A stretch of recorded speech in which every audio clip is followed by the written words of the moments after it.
नमस्कार, मैं रीना, आप देख रहे हैं विंध्य भारत। लगातार 4 चुनाव जीत रहे, वह भी अलग अलग वार्डों से। नगर सरकार के परिषद में अध्यक्ष का जिम्मा भी बखूबी निभा चुके सतीश सोनी से हमने बात की। उनका कहना था, नए पार्षद पद के उम्मीदवार वार्ड का भ्रमण करें, हमारे वार्ड में क्या ज़रूरतें हैं लिस्ट बनाएं, फिर वादे करें, जनता के बीच में जाएं। हम भारतीय जनता पार्टी के सिपाही हैं। भारतीय जनता पार्टी जिसको भी टिकट देगी महापौर का, उसके लिए हम सब मिलकर काम करेंगे और उसको जिताएंगे।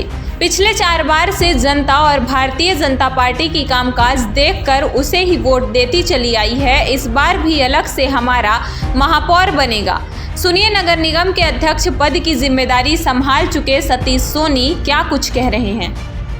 नमस्कार, आप देख रहे हैं विंध्य भारत। मैं जावेद अंसारी राजेश विश्वकर्मा के साथ मैं मौजूद हूं नगर निगम के पूर्व अध्यक्ष सतीश सोनी जी के पास। लगातार चुनाव जीतते रहे। मैं केवल इस वजह से आज इनके पास मौजूद हूं कि अलग अलग वार्ड से चुनाव जीतते रहे। पहला चुनाव किस वार्ड से लड़ा था और कैसे जीते थे? पहला चुनाव मैं वार्ड 29 से लड़ा था सन 99 में, और विकास के नाम पे मैं चुनाव जीता हूँ। जनता की उपेक्षा, कांग्रेस की उपेक्षा के कारण मैं चुनाव जीता हूँ। और फिर विकास इतना भारतीय जनता पार्टी द्वारा, मेरे मंत्री जी द्वारा इतना कराया गया वार्ड 29 में कि मैं उस कार्यकाल में करीब 75% वार्ड 29 की रोडें, नालियाँ, सुलभ कॉम्प्लेक्स जो खंडहर हो चुके थे उनको नया रूप दिया गया। और उसी का कारण है कि आज भी भारतीय जनता पार्टी कटरा रोकूंगा बीच में। 29 में आपने पहला चुनाव जीता, अगली बार दूसरे वार्ड में चले गए, फिर दूसरी बार चले गए। जरा ये कहानी जरा विस्तार से बताइए और किन किन वार्डों से आपने चुनाव लड़ा?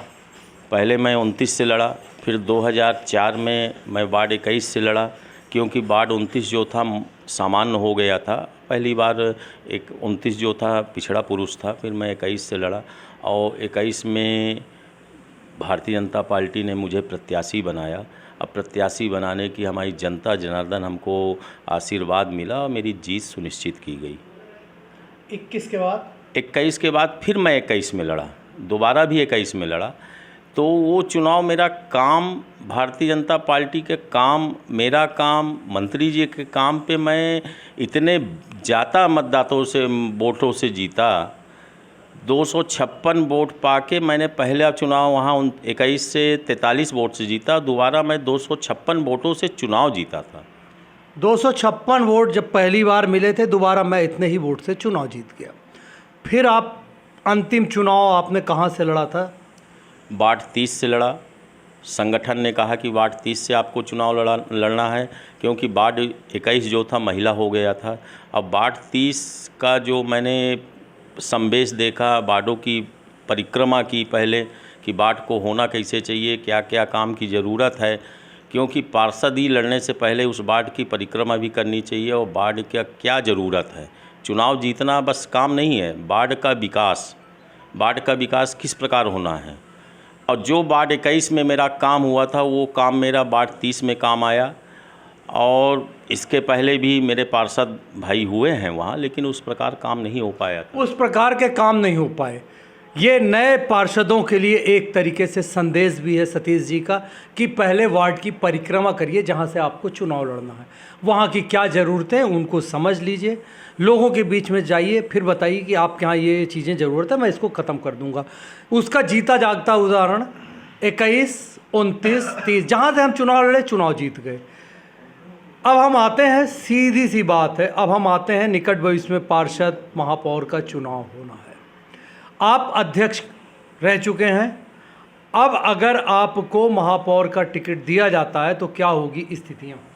ये तो आप जो पूछ रहे हैं महापौर का टिकट, तो ये संगठन जिसका तय करेगा, जिसका भी संगठन तय करेगा, उसके लिए हम लोग जीत सुनिश्चित करेंगे और उसके लिए हर तरीके से लगेंगे कि भारतीय जनता पार्टी का फिर से परचम लहराए। भारतीय जनता पार्टी का फिर से परचम लहराए, हम कोशिश करेंगे। हालांकि ये नगर निगम के अगर इतिहास की बात की जाए तो पहली बार जब यहाँ पार्षदों ने चुना था तो कांग्रेस का उम्मीदवार था। उसके बाद जब डायरेक्ट जनता ने चुना, हर बार भारतीय जनता पार्टी का महापौर ही रीवा से बना है। जो भी आपको अगर टिकट देती है पार्टी तो आप लड़ेंगे, नहीं तो जिसको भी देती है आप उसका प्रचार करेंगे। कोई भी महापौर इस बार रीवा के लिए क्या सोच लेकर आएगा, उसके लिए क्या काम बाकी बचा है। आप पार्षद रहे हैं रीवा में, 20 साल से आप नगर निगम को देख रहे हैं। रीवा शहर जो पुराना रीवा शहर है उसमें तो काफ़ी काम हुआ है, 80% काम हो गया है। वर्तमान में मैंने जो देखा पानी की थोड़ा समस्या है और पानी न बरसने के कारण अभी मैं देख रहा हूँ कि पानी हर वार्ड में थोड़ा सा किल्लत है। मेरा ये है कि कोई भी महापौर बने संगठन तरफ से, भाजपा तरफ से, तो मेन पानी और जो रीवा शहर का नया विकास हो रहा है तो सुविधाएं, रोड, नाली, सफाई, मेन तो सफाई होती है। रीवा शहर में कर्मचारियों की भी कमी है, सफाई व्यवस्था की थोड़ा सा कमी है।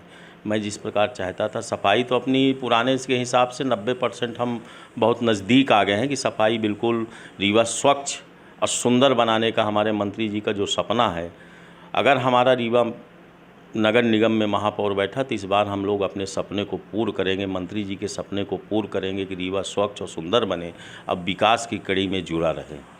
रीवा शहर स्वच्छ और सुंदर बने। हालांकि 90% पुराने शहर में काम हो चुका है। सबसे बड़ी बात यही होती है, और किसी भी शहर का, पुराना शहर का विकास हो जाए तो नए शहर में तो पहले से ही तय रहता है कि वहाँ विकास होगा। चौड़ी सड़कें होती हैं, नालियाँ होती हैं।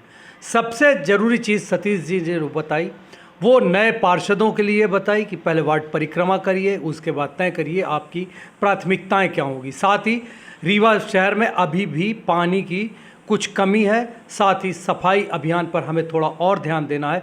अब देखना है कि निकट भविष्य में जो भी यहाँ पर महापौर चुना जाता है, पार्षद चुने जाते हैं, वो अपना काम किस तरीके से करते हैं, हम उन पर भी नज़र बनाकर रखेंगे। जो भी उनके काम होंगे, जिस तरीके से यहाँ महापौर कौन चुना जाएगा, किस तरीके से चुनाव लड़ेगा, किस तरीके से पार्षद चुनाव लड़ेंगे, ये सारी चीज़ें आप तक पहुँचाते रहेंगे। अब अपने मेज़बान जावेद अंसारी को दीजिए इजाज़त, तो देखते रहिए विंध्य भारत।